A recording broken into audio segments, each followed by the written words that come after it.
So personal responsibility is the knowledge, the acknowledgement of the fact that I'm personally responsible for what is happening in my life,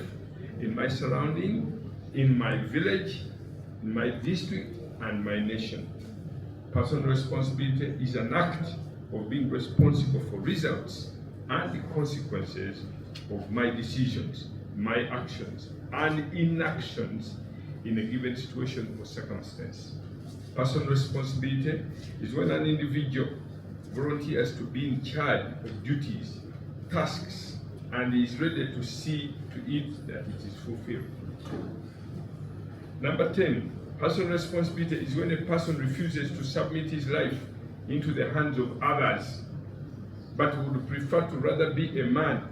and provide for his own what? Needs. Personal responsibility is when a person refuses to run away from challenges and difficulties,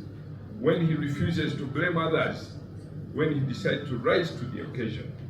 Number 12, personal responsibility is when a person sees a problem and refuses to be indifferent, but decides to look for ways and means of resolving the problem.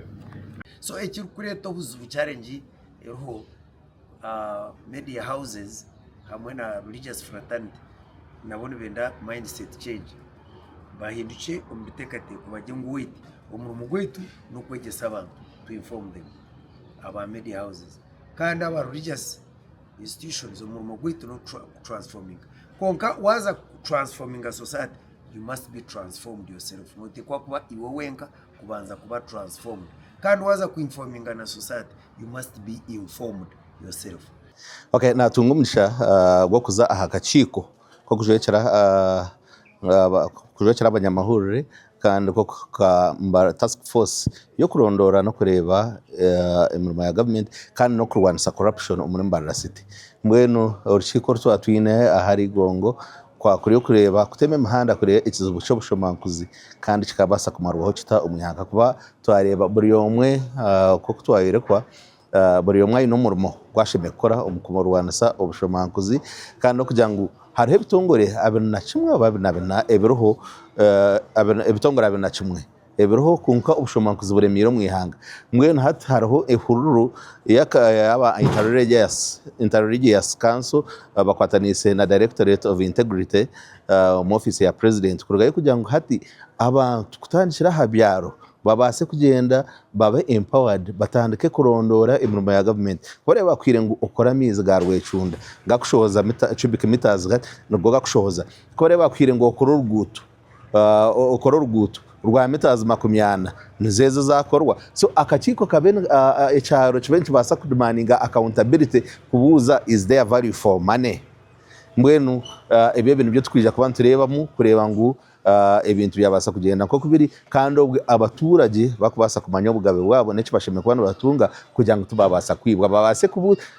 aba n'abantu abatari mu government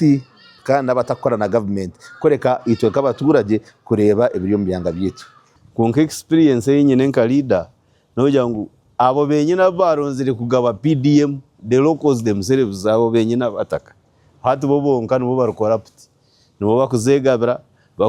bakazi babo n'abana babo nangwa n'umwe nkakwata no wazigabira bafiri so hati omurimo masiko mingi tugwino mu beebembezi b'amadini abeebembezi b'amadini aba ensene kibikerereza tubona konka hari habake aberi kwikerereza so interreligious council ekoragane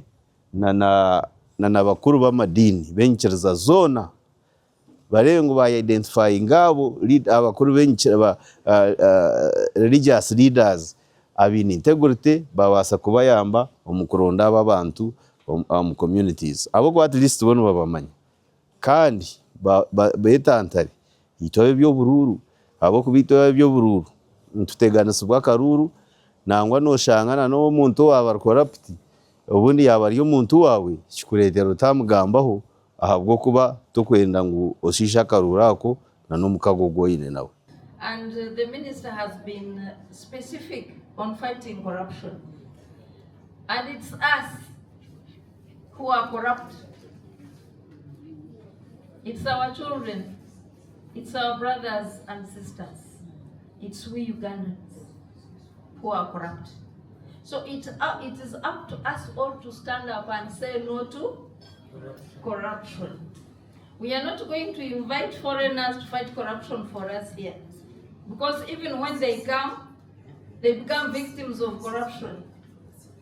And the corruption the religious leaders is not only in government,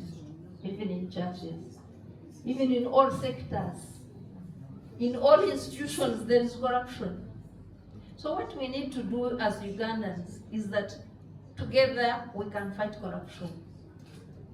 Let's speak out like you have had the engagement.